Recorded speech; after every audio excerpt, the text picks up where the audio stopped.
Okay, so today I'm going to be showing you all the vehicles from the internet in the game. I'm going to be showing you if they're actually going to be worth it or not. A lot of vehicles in this game are really expensive and you don't really get much for what you pay for some of the time. So firstly, I'm going to be showing you the Warstock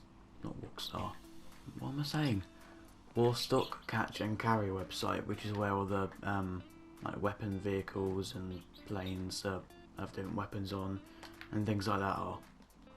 So now let's start with the Terabyte, the Mobile Operations Center and the Avenger. So the Terabyte only has two proper uses that most people use. One of them is missions, so when you're inside the Terabyte you have access to different missions. These are really good because you can get almost 30,000 each time you do one of these. The other main use for the Terabyte is that it can be used to upgrade the Oppressor Mark II. So let's start with the other uses for it. So the interior tin, you don't really need this, it just changes the colour of the Terabyte inside. And same thing here, this just does different shapes you can have on the walls.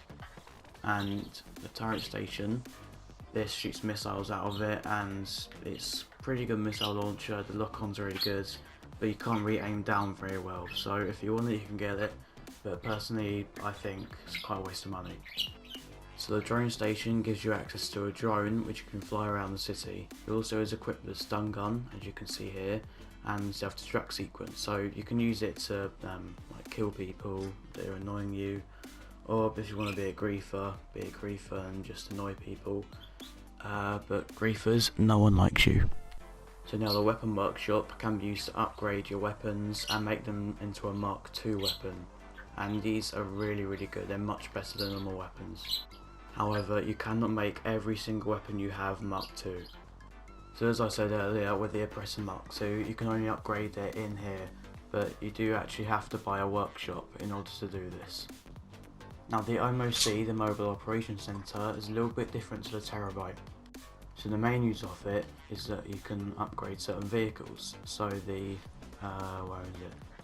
Vehicle and Weapons Workshop. So the Weapons Workshop is the same as the Terabyte, you can use it to upgrade weapons, and you can just get it on its own.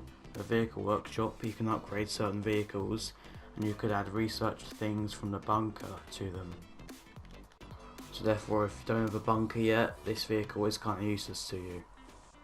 But also in the MOC, there can be missions, but these are really long, and you hardly get any money for them.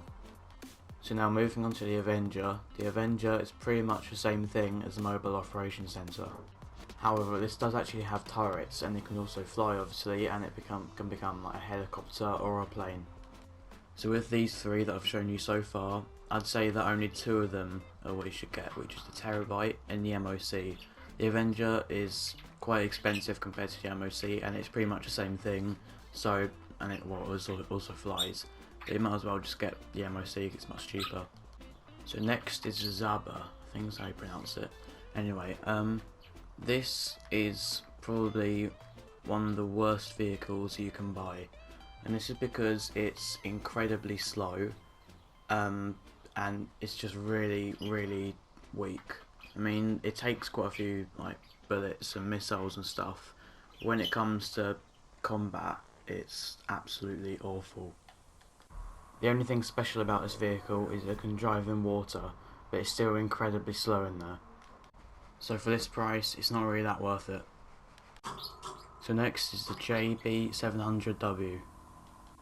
This is quite a cool vehicle because it comes with a machine gun on the front, and you can also purchase proximity mines for it. These proximity mines are either sticky or spikes. So because of the weapons on this thing, I'd say it's definitely worth it. However, there are some more vehicles that have better weapons. So next is the Invade and Persuade RC tank. It literally looks like a pea shooter, it also performs like one as well. This thing comes with 4 different weapons, but you can only choose one at a time. The first one is a gun, which it comes with, just a normal gun. The next one is a flamethrower, and then the next one is a rocket launcher, and the final one is a plasma cannon. But these all have terrible range. So for the armour, this can withstand around 3 to 4 rockets. So overall, this thing is really quite powerful. The only thing is, it can only destroy things that are quite close to it. So for the full price of this, for 2.2 mil, I don't really think it's worth it, but it is quite a fun little vehicle to have. So the next ones are these 6 here, and they're quite expensive for what they are. You just get a truck for that price there, and a fire truck for between 2 and 3 mil. And yeah, these are definitely not worth it for what they do. I mean, these literally don't do anything, these 5 here. I mean, the fire truck just has a hose, and that's just it. So I'll talk about the Menacer when we get to the Insurgent, the custom one with the gun. But for now, I'll just talk about the Scramjet. So this vehicle, the Scramjet, is really cool. It can jump, boost, and it also has a gun on the front.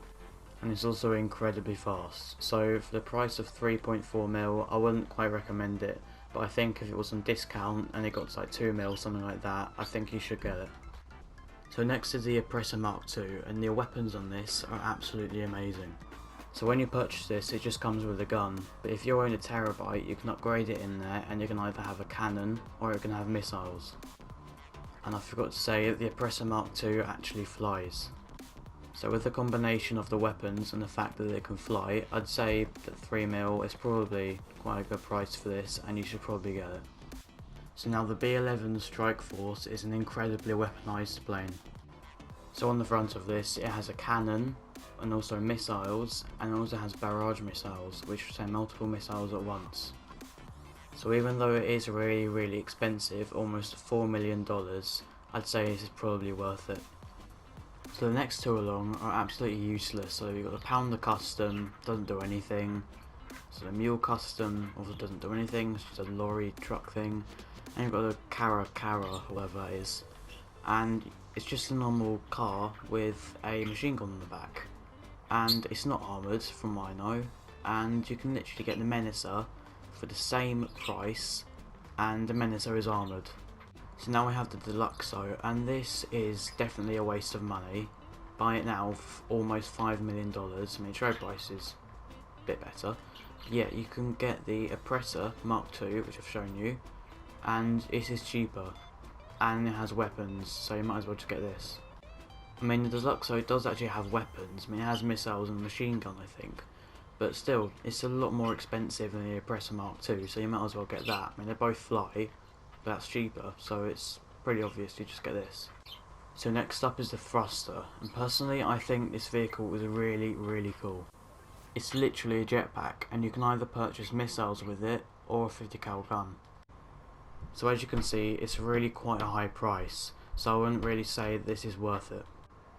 So now we have the Khanjali tank, which is a much better tank than the Rhino tank. The only thing that the Rhino tank does is just have the thing in the front, the head bit where it shoots the missile, rocket, or whatever.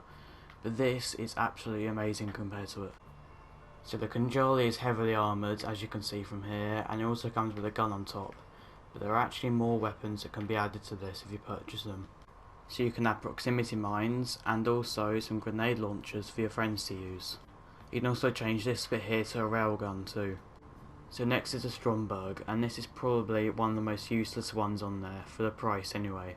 So this can drive on land and can go in the water, and you can also purchase torpedoes to have with it. But it's incredibly slow on land and in the sea, so for the price it's absolutely terrible. So now we have the RCV, and this is probably the most disappointing vehicle on the list. It looks armoured from here, but it can take 1 rocket and that's it. I mean, the windows aren't even bulletproof or anything. Can this guy please just shush? Ruining recording. Anyway, so moving on. Oh, wait. Oh, for God's sake. Oh, I'll be back in a sec. Alright, so now that's dealt with, let's go back to this piece of junk. So, it actually comes with a water cannon. It's literally a fire truck. I mean, it does have a scoop on the front, but that's the only thing that's good about it. I mean, the armor's awful, it has a water gun, not bulletproof anywhere, and for this price, I don't know who would be stupid enough to buy this. If you were, then you'd probably just be like me, considering I bought the bloody dump. So now we have the Akula, and this is a really cool helicopter. Firstly, it can actually go off the radar, but you can't use any weapons when doing it, but going off the radar is a pretty cool thing to do. Then we have the weapons. So first you can get minigun on the front, or some sort of gun on the front. Then you can have missiles, so you can either choose homing missiles, or you can have barrage missiles, or barrage. So considering all the weapons you have, and it's actually got pretty good armour as well, I forgot to say that. So I'd say for the price, it was pretty decent to be honest.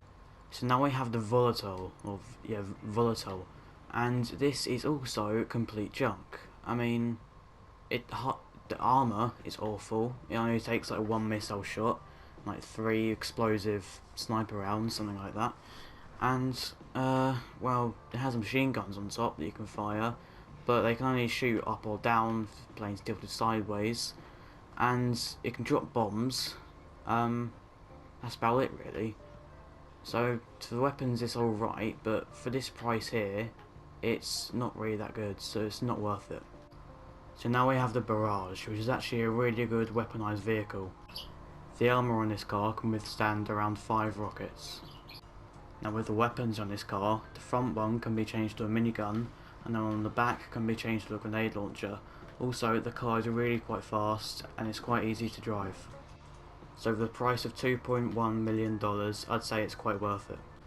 So next is the Chernobog, and this is just an anti-aircraft missile launcher. But this bit here, where the missiles actually are, they can only go around, and they can't really aim up or anything, or go down. So for the price of 3.3 million, I'd say this probably isn't worth it. So I'll skip the laser for now, and I'll talk about that with the Hydra, which I'll show in a bit as well. So now we have the Hunter, and this includes homing missiles and barrage missiles, but these replace a minigun on the front. Now if you're in the passenger seat, you can have a cannon, but its fire rate on this is really slow. Its helicopter can actually drop bombs as well. So overall, for the price of $4.1 million, I'd say it's not worth it, and you could probably just get the Akuda instead, which is cheaper. So next up is the Nakota, and personally I don't think this is a very special vehicle. It doesn't really have any special weapons or things it can do in any way, and it has homing missiles and machine guns aren't explosive, but for this price here, just for that, I would say you could probably get something else with that. So now we have the Vigilante, and personally I think this is a really cool vehicle. On the stock version of this you have a machine gun on the front, which isn't really that good, but on the back you have the boost, which can refill really quickly and it goes really fast. But if you have an MOC, you can upgrade this so it has missiles on the front, and these are really good. Also, this vehicle performs really well when driving, so for this price here I think it's okay. So now I'm going to skip the list a little bit and talk about the Hydra, just so I have something to compare this to in a minute.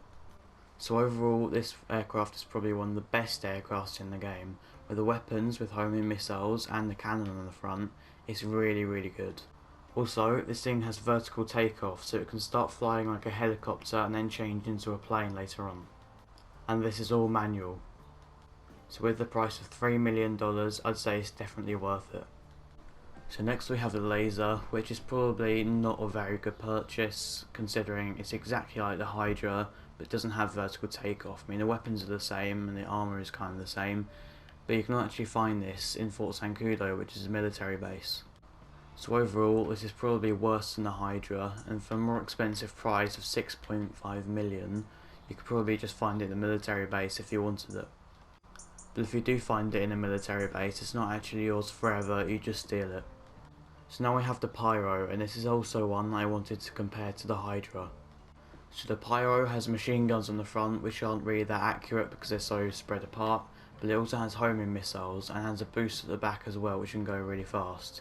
Also, the handling on this thing is really good, but compared to the Hydra, this is absolute trash. So since this aircraft does not have a cannon and it doesn't do vertical takeoffs, you might as well just get the Hydra, considering that is cheaper, even with the trade price on this. So this is the Mogul, which is a really good aircraft if you actually purchase good things for it. So the stock version of this is really quite bad. It just has a machine gun on the front and the turret at the top. That's it. But with the purchases, firstly you can get a thrust, so that means you can take off from anywhere instantly. Then you can get bomb bay doors, so you can drop bombs down below, and you also can get another machine gun on the front. So with all the upgrades, this is probably worth it. So next is a Bombushka, which is only good when it comes to the weapons. So this aircraft has 3 different turrets which other people can use if you're piloting, and it also has bomb bay doors so you can drop bombs down below. And the turrets are actually really good because they can aim vertically and horizontally. This thing also has a thrust, so therefore you can take off from anywhere, anytime, instantly. However, the armour on this is awful, and also the handling is terrible, and the aircraft itself is really slow. The only good thing about this aircraft is the weapons, so at a price of nearly 6 million, it's not really that worth it. So because there are so many vehicles to do, I'm going to upload a part 2 to this later in the week for you to see, so you don't miss out on any of the vehicles. So hopefully part 2 will be uploaded on either Tuesday or Wednesday, and also I'll do a video at the weekend as usual. Hopefully you enjoyed part 1, like and subscribe if you enjoyed, and I'll see you in the next one.